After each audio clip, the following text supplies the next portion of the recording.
Hello my young friends, good morning. मैं Suresh sir एक बार फिर आपके साथ। इसके पहले मेरा जो वीडियो था वो इलेक्ट्रिक डायपोल से रिलेटेड था और उसमें जितना क्वेश्चंस था उसको हमने बताया था। आज उस इलेक्ट्रिक डायपोल का एक सार जो होता है, कंक्लूजन, वो एमसीक्यू के रूप में हम लेकर के आपके सामने आए। इसलिए आज का जो टॉपिक्स है वो है एमसीक्यू, इलेक्ट्रिक डायपोल, विद्युत द्विध्रुव। इससे रिलेटेड जितना पॉसिबल एमसीक्यू क्वेश्चन होता है या हो सकता है उसको हमने कलेक्ट किया है और आपके लिए लेकर के आया है।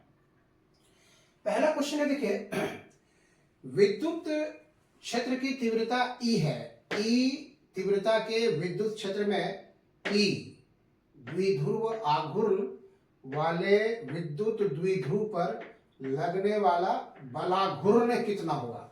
बलाघूर्ण मतलब टॉर्क। टॉर्क कितना होगा, ये टाउ। चार ऑप्शन दिया हुआ आपको, P cross E, P dot E, P plus E और P बाय ई। तो टॉर्क का फॉर्मूला आप पढ़े होंगे। देखिए, टाउ का जो फॉर्मूला पढ़े थे हम लोग वो था P ई साइन थीटा। ये टॉर्क का फॉर्मूला है, tau equal to P E sine theta. तो इसको हम लोग, torque is a vector quantity, tendency of torque is to rotate, और तब इसका जो फॉर्मूला वेक्टर, जैसे P ई साइन थीटा को आप लिख सकते हैं vector tau that is equal to P cross E. P cross E, P E sine theta. इसलिए इसका जो ऑप्शन होगा वो होगा ऑप्शन ए, P क्रॉस ई। यहाँ P डॉट ई है, यहाँ P प्लस ई है और वहां P बाय ई है।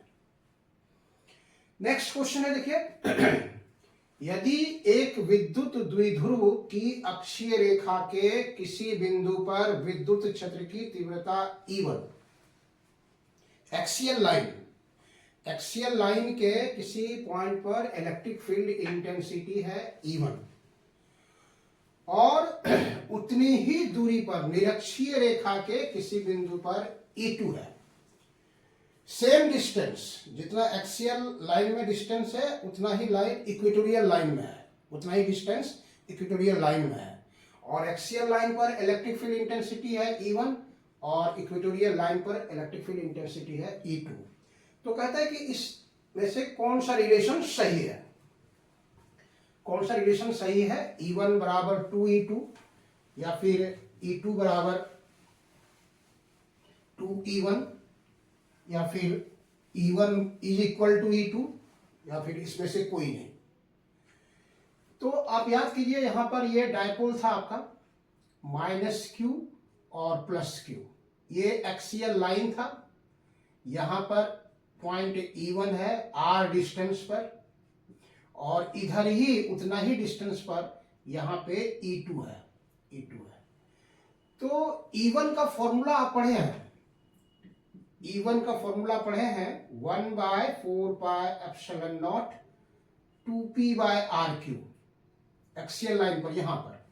और वहां का फॉर्मूला पढ़े हैं E2 इक्वल टू 1/4πε0 p/r3। इसलिए अगर आप यहां से E1 निकालते हैं, E1 बाय E2 अगर आप ले लेते हैं, अगर दोनों को डिवाइड कर देते हैं तो ये देखिए, ये सब कैंसिल हो जाएगा, ये कैंसिल हो जाएगा, ये 2 आ जाएगा। इसलिए E1 will be equal to 2E2। This is the correct relation. E1 is equal to 2E2 या फिर E2 बराबर हो जाएगा E1 बाई 2। तो यहां देखिए क्या दिया हुआ है, E1 इक्वल टू 2E2, यहाँ E2 इक्वल टू 2E1 नहीं, ये E1 बाई 2 हो सकता था। इसलिए यहां पर भी option A he correct, option A is correct. तीसरा क्वेश्चन है, एक विद्युत द्विध्रुव को एक समान विद्युत क्षेत्र में रखा गया है, तो विद्युत द्विध्रुव पर परिणामी बल कितना होगा। एक इलेक्ट्रिक डायपोल को एक यूनिफॉर्म इलेक्ट्रिक फील्ड में रखा गया है, तो उस पर नेट फोर्स कितना काम करेगा। चार ऑप्शन है, QE, 2QE, 0 और QE बाई 2। तो आप अपने आप को ले जाइए उसका डायग्राम।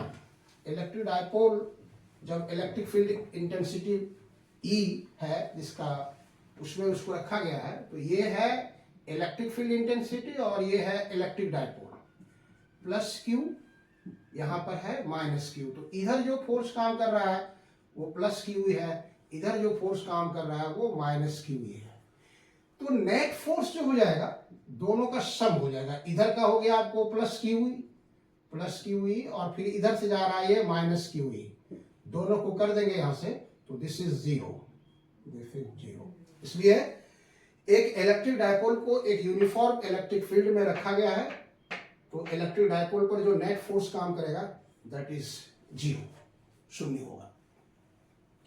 नेक्स्ट क्वेश्चन है, एक विद्युत द्विध्रुव के कारण किसी बिंदु आर थीटा पर विद्युत क्षेत्र की तीव्रता का व्यंजक होता है। Expression for electric field intensity due to an electric dipole at any point.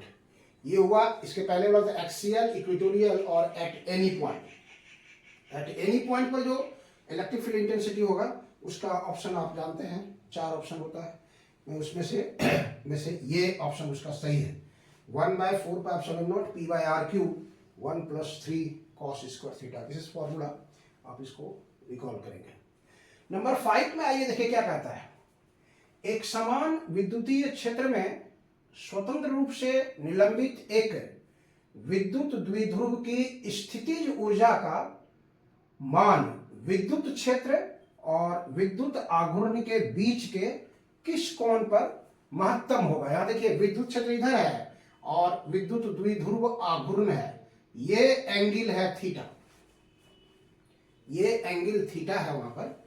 तो कहता है कि इसमें इसका जो स्थितिज ऊर्जा होगा, स्थितिज ऊर्जा का मान किस कोण पर मैक्सिमम होगा, स्थितिज ऊर्जा। तो स्थितिज ऊर्जा का जो फॉर्मूला हम लोग पढ़े हैं उसमें देखेंगे, मैक्सिमम होने का मतलब हुआ कि ये अस्थाई संतुलन से अस्थाई संतुलन में इसको घुमाना है, जहां पर मैक्सिमम वर्क करना पड़ेगा। तो ये हो जाएगा आपको, इस थीटा का वैल्यू इधर ले जाएंगे तो वो पाई हो जाएगा, नहीं 180 डिग्री पर अगर हम घुमाएंगे उसको तो उसके लिए मैक्सिमम वर्क करना पड़ता है, इसको 2PE के रूप में हम लोग लेते हैं। इसलिए इसका जो ऑप्शन होगा that is D is correct, option D is correct, उसका ऑप्शन हम लोगों का आएगा। नेक्स्ट नंबर क्वेश्चन 6 आइए देखिए। यदि एक छोटे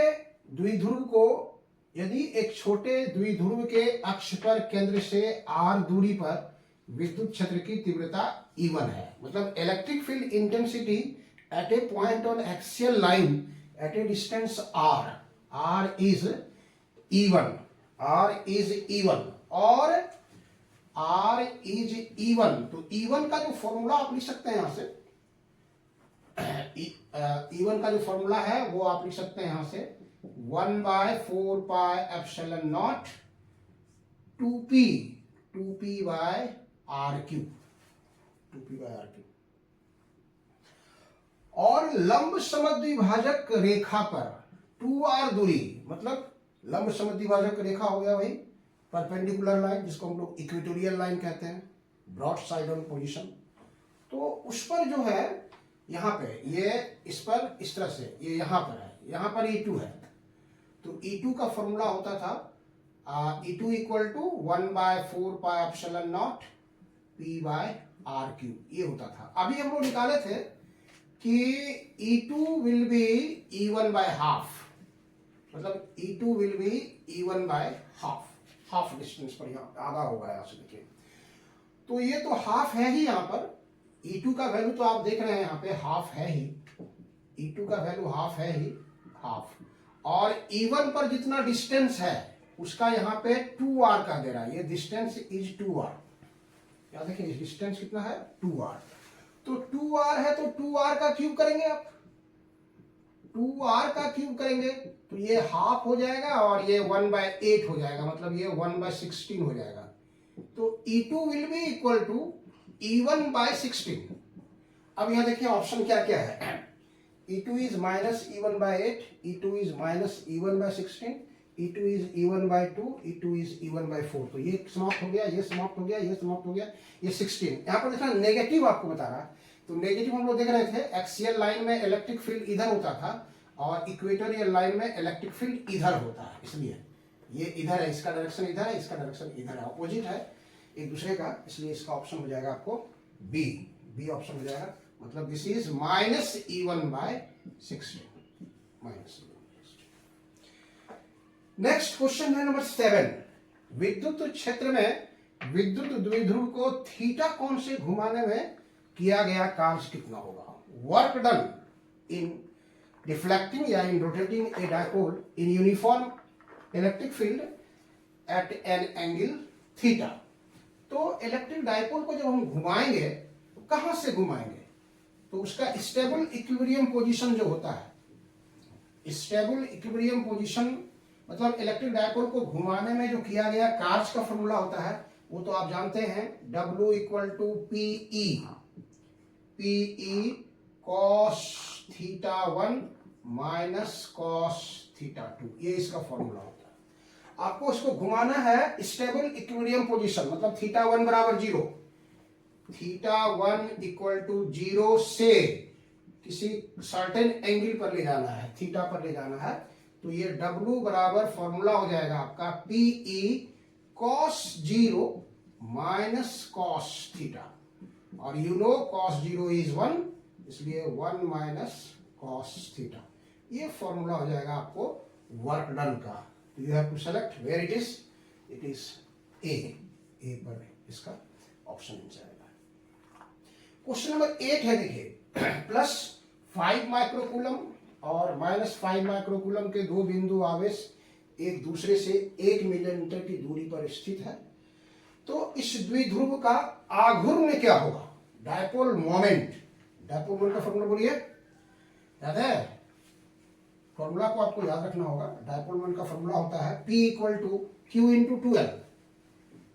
P = Q × 2L। तो यहां पर आपको Q दे दिया है, यहां पर आपको दिया हुआ है Q 5 microcoulomb, change it into coulomb 10⁻⁻6 coulomb, और डिस्टेंस दिया हुआ है 2L 1 millimetre, change it into metre 1 × 10⁻³ metre. Dipole moment को फॉर्मूला याद रखिए, Q × 2L, put here 5 × 10⁻⁻6 coulomb और 1 × 10⁻³ metre. This will be 5 × 10⁻⁹ coulomb metre. तो इसका ऑप्शन हो जाएगा आपको ऑप्शन नंबर सी, 5 × 10⁻⁹। चलो बच्चों आगे बढ़ते हैं। इसके बाद का नेक्स्ट क्वेश्चन जो है क्वेश्चन नंबर 9। विद्युत द्विध्रुव आघूर्ण का SI मात्रक है, इसमें से कौन उसका SI यूनिट है? SI unit of electric dipole moment. Electric dipole moment, तो आप पढ़े electric dipole moment P = Q × 2L। P = Q × 2L।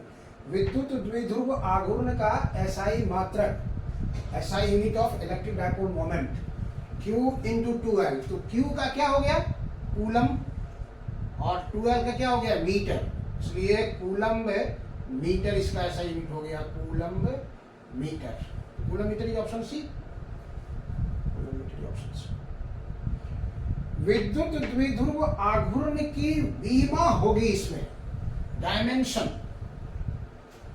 Dimension आपको लिखना है, आपको इलेक्ट्रिक डायपोल मोमेंट का। तो फॉर्मूला जो अभी आप लिखे Q × 2L, तो अगर आप इसका डायमेंशन लिखना चाहेंगे तो डायमेंशन तो Q हो गया, तो Q का हो गया 80 और डिस्टेंस इज L, इसलिए 80L।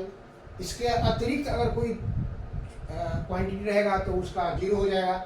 इसे यहाँ पर इसमें ऑप्शन में M दिया हुआ है, तो आप M कर सकते हैं 0, M0 80L, ये इसका डायमेंशन हो जाएगा M0 80L। तो कहाँ पर है ये M0? देखिए यहाँ पर A नंबर में है M0 80L को हमने यहाँ लिखा है LTA, यहाँ L0 है नहीं है, यहाँ T0 है नहीं है, यहाँ A0 है नहीं है, इसलिए option is a, option is a.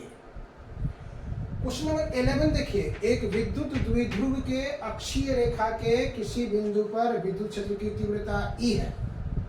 और विद्युत क्षेत्र की तीव्रता ई, और द्विध्रुव आघूर्ण जिसको आप पी लिखते हैं, द्विध्रुव आघूर्ण को आप पी लिखते हैं, पी के बीच का कोण होता है। एक्सियल लाइन में आप आइए, अक्षीय रेखा के किसी पॉइंट पर आप इलेक्ट्रिक डायपोल मोमेंट और इलेक्ट्रिक फील्ड के बीच का एंगल कितना होता था?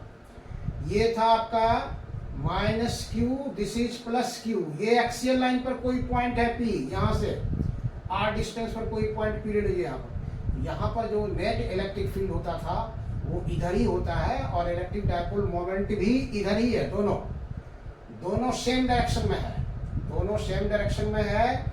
P भी इधर है और E भी इधर है, इसलिए दोनों के बीच का एंगल कितना हो जाएगा? 0 डिग्री। इसलिए option is D, option is. Same question, निरक्षीय रेखा के किसी बिंदु पर E और P के बीच का एंगल कितना होगा? निरक्षीय रेखा के किसी पॉइंट पर, तो निरक्षीय रेखा के किसी पॉइंट पर आप चले जाएंगे, इक्वेटोरियल लाइन के किसी पॉइंट पर अगर आप जाते हैं और वहां देखते हैं तो आप उसको फिगर को अलर्ट कीजिए। देखिए ये था आपका minus Q, this is plus Q, ये इक्वेटोरियल लाइन है। इसके यहाँ पर देखिए डायपोल मोमेंट इधर काम कर रहा है, यहाँ देखिएगा डायपोल मोमेंट इधर है। ये प्लस के चलते यहाँ पर अगर जाएंगे हम लोग तो इलेक्ट्रिक फील्ड इधर काम करेगा ई प्लस, माइनस के चलते आएंगे तो इलेक्ट्रिक फील्ड इधर काम करेगा ई माइनस। दोनों का रिजल्टेंट इधर काम करता था ई, दोनों का रिजल्टेंट इधर काम करता है। तो इधर है P, this is your P, और इधर है E, यहाँ पर P इधर है, तो दोनों के बीच का एंगल कितना होगा आपको? 180 डिग्री। इसलिए option is B, option is B. Question number 13 देखिए, एक विद्युत द्विध्रुव के कारण r दूरी पर विद्युत क्षेत्र की तीव्रता किस प्रकार निर्भर करती है? r दूरी पर इलेक्ट्रिक फील्ड इंटेंसिटी किस प्रकार डिपेंड करता था? तो आप इसको फॉर्मूला याद कीजिए, किसी भी पॉइंट में, चाहे वो इक्वेटोरियल हो, चाहे एक्सियल हो, या एट एनी पॉइंट हो, तो उसके लिए फॉर्मूला होता था E equal to, at any point की अगर हम बात करते हैं तो 1/4 पाई एप्सिलॉन नॉट, यहाँ पर आपका होता था P/RQ, P/RQ। ये इक्वेटोरियल पॉइंट पर है, ये तो इक्वेटोरियल पॉइंट पर है, तो इसका मतलब है कि E is inversely proportional to RQ। इसका मतलब है कि E is R to the power -3, R to the power -3। ये माइनस के रूप में ऑप्शन दिया है, R-1, R-2, R-3, इसलिए ऑप्शन इज डी, ऑप्शन इसका डी है। सेम क्वेश्चन देखिए, सेम क्वेश्चन है नंबर 17, यहाँ लिखा है एक जगह पर, सेम क्वेश्चन है, खाली पूछने का तरीका अलग हो गया है।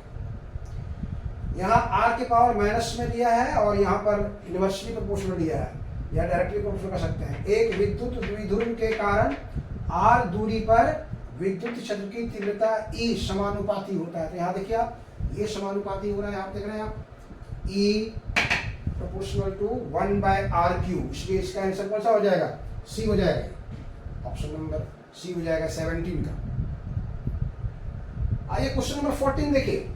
क्वेश्चन नंबर 14 कह रहा है कि वहां पे एक इलेक्ट्रिक डायपोल है जिसका डायपोल मोमेंट दिया हुआ है। आराम से क्वेश्चन पढ़िए, देखिए 4 × 10⁻⁹ कूलम मीटर द्विध्रुव आघूर्ण का एक विद्युत द्विध्रुव, मतलब P आपको दे दिया है, P आपको दिया है 4 × 10⁻⁹ कूलम मीटर, विद्युत क्षेत्र की दिशा से 30 डिग्री कोण पर स्थित है।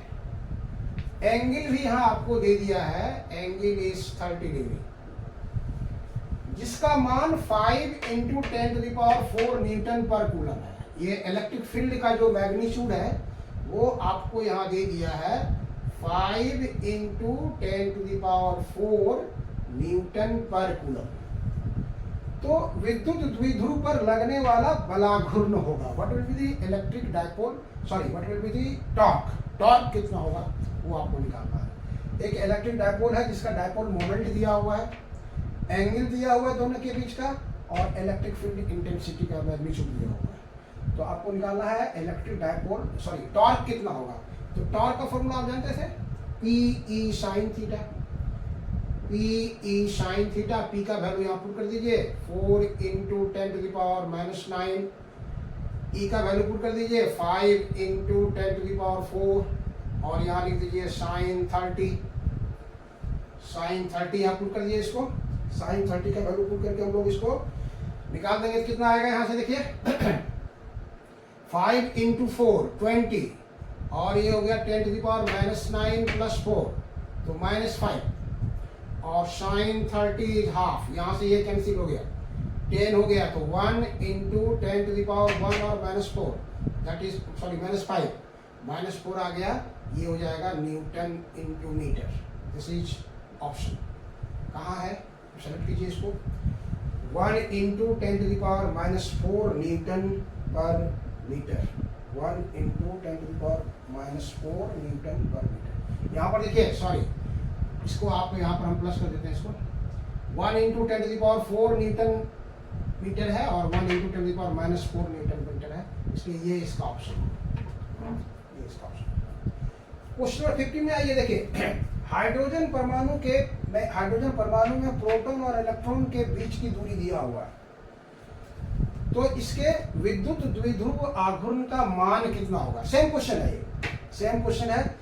इलेक्ट्रिक डायपोल, यहाँ पर वहां टॉर्क निकालना था, यहाँ पर इलेक्ट्रिक डायपोल मोमेंट निकालना है।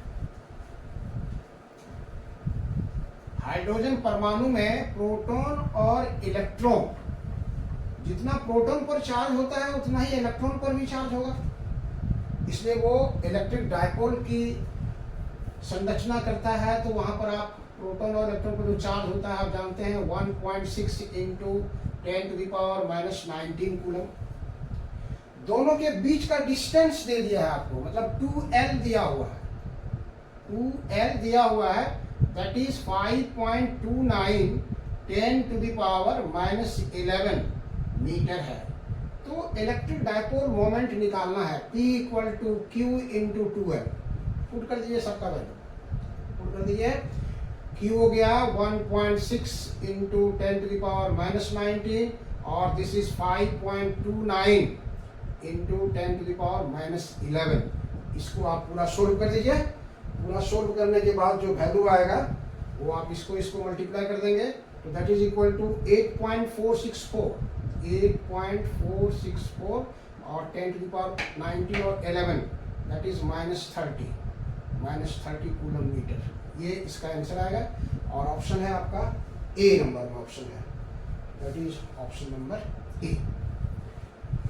क्वेश्चन नंबर 16 में आइए देखिए, विद्युत द्विध्रुव आघूर्ण की दिशा किधर से किधर होती थी। इतना फिगर हम लोग बनाए, सब जगह आपको दिखाया आपको कि ये माइनस Q है, ये प्लस Q है, तो इलेक्ट्रिक डायपोल मोमेंट का जो डायरेक्शन होता है नेगेटिव टू पॉजिटिव, इधर से P से P जो है चार्ज नेगेटिव से पॉजिटिव। यहाँ दिया हुआ देखिए, उत्तर से दक्षिण ये नहीं होगा, दक्षिण से उत्तर ये नहीं होगा, धन आवेश से ऋण आवेश से, मतलब positive charge to negative charge, no negative charge to positive charge, ऋण आवेश से धन आवेश की ओर होगा, इसलिए ऑप्शन इज डी। ऑप्शन जो है डी, ऑप्शन डी जो है वो करेक्ट हुआ हम लोग का इसका ऑप्शन नंबर। ऑप्शन नंबर 17 आपको हम पहले बता चुके हैं। इसके बाद आते हैं हम लोग, चलो बच्चों आगे बढ़ते हैं। नेक्स्ट प्रॉब्लम नंबर है 18। 2 माइक्रोकूलम के 2 बराबर और विपरीत आवेशों के बीच की दूरी 3 सेंटीमीटर है, तो इसका द्विध्रुव आघूर्ण होगा। 2 charges equal in magnitude and opposite in nature of 2 microcoulomb are separated by 3 centimetre, तो उसका डायपोल मोमेंट कितना होगा। फॉर्मूला भी इस पर हम लोग एक दूसरा सवाल बना चुके थे यहाँ से भी, P बराबर Q इंटू 2L। तो ये Q जो है आपका 2 माइक्रोकूलम है, तो मतलब इसको बदल देंगे आप 2 into 10 to the power minus 6 coulomb, और यहाँ डिस्टेंस है 3 सेंटीमीटर, तो इसको बदल देंगे आप 3 into 10 to the power minus 2, 3 into 10 to the power minus 2 metre में। दोनों को मल्टीप्लाई कर दीजिए, तो 3 इंटू 2 6 हो गया, 10 टू द पावर माइनस 6 और माइनस 2 -8 आ गया, इसलिए option number is B, 6 into 10 to the power minus 8 coulomb metre. Question number 19 में आइए, P द्विध्रुव आघूर्ण वाले किसी विद्युत द्विध्रुव को समरूप विद्युत क्षेत्र E, यहाँ पर डायपोल मोमेंट का P है और इलेक्ट्रिक फील्ड इंटेंसिटी E है, उसको 90 डिग्री से घुमाना है। तो 90 डिग्री से घुमाने में कितना कार्य करना पड़ेगा। तो वर्क का फॉर्मूला इसके पहले भी एक प्रॉब्लम्स बनाए थे हम लोग, तो उस वर्क का जो फॉर्मूला था उसको आप सिर्फ याद रखिए, W equal to P E cos theta 1 minus cos theta 2। ये पी ई हो गया, यहां घुमाना है विद्युत क्षेत्र की दिशा से, मतलब theta 1 is 0, theta 1 is 0, that is cos 0 हो गया, ये कॉस 0 हो गया। और कितना घुमाना है 90 तक, ये थीटा 2 90, कॉस 90, कॉस 90 0 हो गया, कॉस 0 1 हो गया, इसलिए ऑप्शन इज पी ई, यही इसका करेक्ट आंसर है। और यहां पर है आपका ऑप्शन कहां पे, ए नंबर में देखिए, A is P E. Question number 20 देखिए क्या कह रहा है, विद्युत द्विध्रुव के कारण अक्षीय बिंदु पर विद्युत क्षेत्र की तीव्रता उतनी ही दूरी पर निरक्षीय बिंदु पर विद्युत क्षेत्र की तीव्रता की कितनी गुनी होगी। मतलब इलेक्ट्रिक फील्ड इंटेंसिटी का जो वैल्यू एक्सियल लाइन पर है और इक्वेटोरियल लाइन पर इलेक्ट्रिक फील्ड का इंटेंसिटी है, दोनों का डिस्टेंस अगर सेम है तो कितना गुना होगा। तो हम लोग देखे थे, अभी निकाल के इसके पहले भी देखे थे आपको। वो मतलब ये क्वेश्चन पूछने का ढंग जो है वो अलग अलग होता है, लेकिन एक ही क्वेश्चन को कई बार यहाँ पर उलट पुलट करके पूछा गया है। तभी हम लोग वहां निकाले थे फॉर्मूला, आपको याद कीजिए, E1 बराबर 2E2 निकाल चुके हैं हम लोग। इसलिए एक्सियल लाइन पर जो है इक्वेटोरियल लाइन का वो डबल होगा, मतलब 2 गुनी, इसलिए option is B. Question number 21 है, एक विद्युत द्विध्रुव के कारण अक्षीय रेखा के किसी बिंदु पर विद्युत क्षेत्र की तीव्रता होती है। अक्षीय रेखा के किसी बिंदु पर, ये अक्षीय रेखा हो गया आपका, ये यहाँ पर है माइनस क्यू, यहाँ पे प्लस क्यू है, ये अक्षीय रेखा पर कोई पॉइंट है, ये आर डिस्टेंस है। यहाँ पर देखिए, इसको हम इस रूप में एक बार आपको इसमें जो प्रॉब्लम्स दिया हुआ है आप इसको रिकॉल रखेंगे फॉर्मूला, ये माइनस क्यू, ये प्लस क्यू, ये बीच का पॉइंट हुआ, ये एक्सियल लाइन हो गया E1, ये हो गया इक्वेटोरियल लाइन पर E2, यहाँ पर भी P पॉइंट लेते हैं P1 और यहाँ लेते हैं P2, यहाँ पर इसका डायरेक्शन इधर था, ऐसे ये E था आपका, ये E2 था, ये E1 है, और E1 का फॉर्मूला है 1/4πε0 2p/r3। E2 का फॉर्मूला है 1/4πε0 p/r3। और अगर किसी पॉइंट पर है, यहाँ पर ये थीटा एंगल पर, ये r डिस्टेंस पर, यहाँ पर अगर इलेक्ट्रिक फील्ड इंटेंसिटी है, तो इसका आप लोग वहां पर देखे थे इस तरह से कि अगर किसी पॉइंट पर है उसको यहाँ पर दिखा देते हैं आपको, ये माइनस क्यू, ये प्लस क्यू, और ये यहाँ पर है ये थीटा एंगल पर, ये P पॉइंट है। तो यहाँ पर इधर से हम लोग निकाल के दिखाते थे, इसका से याद कीजिए, दिस इज E। तो E का जो फॉर्मूला होता था 1/4πε0 p/r3 √1 + 3 cos स्क्वायर थीटा। तो ये क्वेश्चन नंबर पहले ही हम लोग आपको बता चुके हैं, ये क्वेश्चन नंबर 4 में 4 में इसका ऑप्शन था। तो यहाँ पर देखिए क्या कह रहा है, विद्युत द्विध्रुव के कारण अक्षीय रेखा के किसी बिंदु पर विद्युत क्षेत्र की तीव्रता कितनी होगी। तो ये अक्षीय रेखा हो गया 1/4πε0 2p/r3, कहाँ पर है 1/4πε0 2p/r3, ये इसका ऑप्शन हो जाएगा। क्वेश्चन नंबर 20 में आइए, एक विद्युत द्विध्रुव कारण निरक्षीय रेखा के किसी बिंदु पर विद्युत क्षेत्र की तीव्रता कितनी होगी। ये हो गया निरक्षीय रेखा, यहाँ पर निरक्षीय बिंदु पर हो गया, ये इसका फॉर्मूला हो गया 1/4πε0 p/r3। तो ये हो गया 1/4πε0 विद्युत ध्रुव कारण अक्षीय रेखा के, अच्छा वो निरक्षीय रेखा के 1/4π p/r3। तो p/r3 कहाँ पर है, ये ए नंबर में है ये, इसलिए उसका ऑप्शन हो गया 1/4πε0 p/r3। ये सेम इलेक्ट्रिक फील्ड के लिए और इलेक्ट्रिक पोटेंशियल का भी फॉर्मूला आता है, याद रखिएगा आप उसको। इलेक्ट्रिक पोटेंशियल का भी फॉर्मूला आता है इलेक्ट्रिक डायपोल के लिए।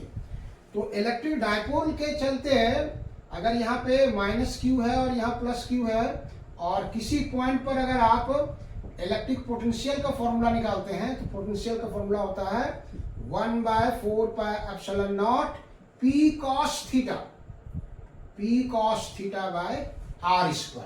ये याद रखिए, p cos θ/r² होगा, ये eight any point. That is question number 25। देखिए यहाँ पर एक विद्युत द्विध्रुव के कारण किसी भी बिंदु पर विद्युत क्षेत्र की तीव्रता का व्यंजक होगा 1/4πε0 P cos θ/r²।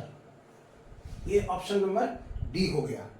अब इसमें अगर देता है अक्षीय रेखा पर आइए, यहां पर अक्षीय रेखा पर कितना होगा, तो अक्षीय रेखा पर आने के लिए थीटा बराबर 0 पुट कर देंगे।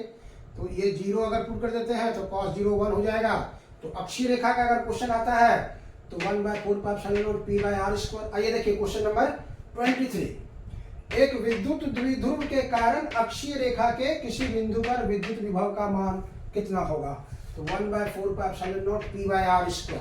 1/4πε0 P/r², ऑप्शन नंबर सी। और अगर निरक्षीय रेखा पर आपको पूछ रहा है तो निरक्षीय रेखा पर यहां चले जाएंगे तो ये थीटा बराबर हो जाएगा 90, और यहां पर अगर cos 90 आप पुट कर देते हैं तो दैट इज 0। cos 90 अगर पुट कर देते हैं तो दैट इज 0। इसलिए एक विद्युत द्विध्रुव के कारण निरक्षीय रेखा के किसी बिंदु पर विद्युत विभव का व्यंजक होगा दैट इज 0। That is 0। 25 पहले ही बता चुके। तो ये था मेरा इलेक्ट्रिक डायपोल से रिलेटेड एमसीक्यू जो मोस्ट प्रोबेबली पूछा जाता है, उसको हमने आपके लिए एक साथ लाया है। आप पूरा क्वेश्चन शुरू से अंत तक एक कॉपी में नोट कर लेंगे, एग्जामिनेशन के समय उसको रिवाइज कर लेंगे, या फिर आप इसको दोबारा वीडियो देख करके उसको आप नोट कर लेंगे, तो ये आपके लिए बहुत फायदेमंद रहा। कैसा लगा आपका वीडियो? आप इसको लाइक करना और सब्सक्राइब करना कभी नहीं भूलिएगा, और शेयर भी कीजिए ताकि दूसरे बच्चों को इसका फायदा हो सकता है। चलिए, थैंक यू।